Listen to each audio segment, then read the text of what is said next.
Greetings everyone, my name is Davina Liggins and I'm with Healing Made Whole, and today I want to talk about erectile dysfunction and low testosterone levels. As you may know, both of these conditions are often associated with prediabetes, type 2 diabetes, being overweight, and even obesity. But I want to bring to your attention that the true root cause in many cases of erectile dysfunction and low testosterone is indeed insulin resistance. And let me just remind you, insulin resistance is always accompanied with high levels of insulin. That is called hyperinsulemia. So how does this work? Well, to start, insulin resistance causes the blood vessels to not dilate properly in the penis, and this leads to erectile dysfunction. Fat cells, often associated with prediabetes, type 2 diabetes, being overweight, and obesity. Fat cells are known to convert testosterone to estrogen. This will lower the man's testosterone levels. Remember, insulin resistance has that high levels of insulin. Well, those high levels of insulin have been shown to directly inhibit the production of testosterone. This is why insulin resistance with this associated hyperinsulinemia leads to low levels of testosterone. And low levels of testosterone within itself can also contribute to erectile dysfunction.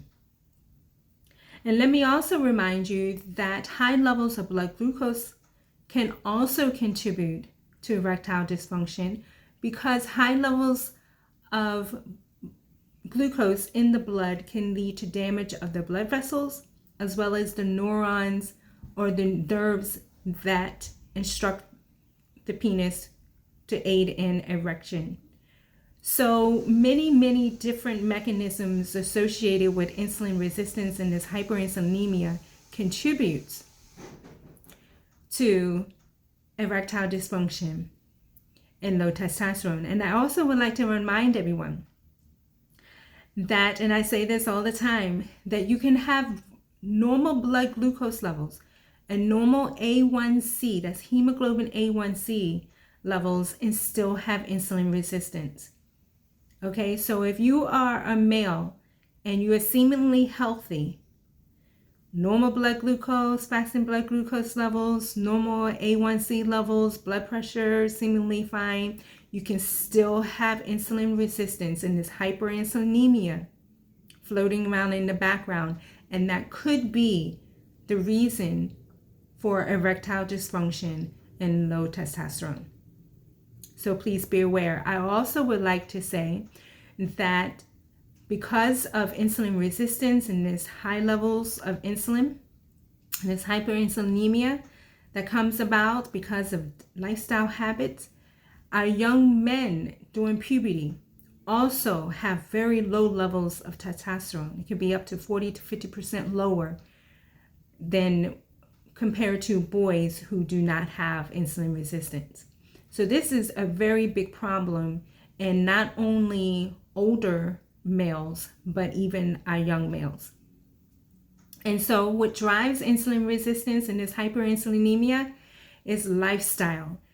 And in short, that is a lifestyle that's consistent of ultra processed food that is high in carbohydrates. Also a diet or a lifestyle rather of frequent eating and stress. So I would advise every male, if you want to prevent or reverse erectile dysfunction and low testosterone, take a very close look at your lifestyle. Make sure you're eating a whole natural food diet that has very little, if any, ultra processed food.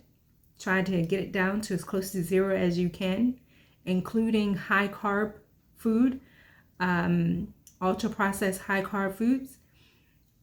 Consider intermittent fasting and fasting in general, and manage your stress. Remove as much stress as you can and have techniques that manage the stress in your life. So hopefully these tips are helpful if you are looking for some assistance on how you can change your lifestyle to get rid of this insulin resistance and hyperinsulemia. You can always reach out to me. But please share the word, because I do think that if men understood how lifestyle impacts erectile dysfunction and low testosterone, I think they will get into action very quickly and make the necessary changes. All right, you all take really good care, and I will see you the next time.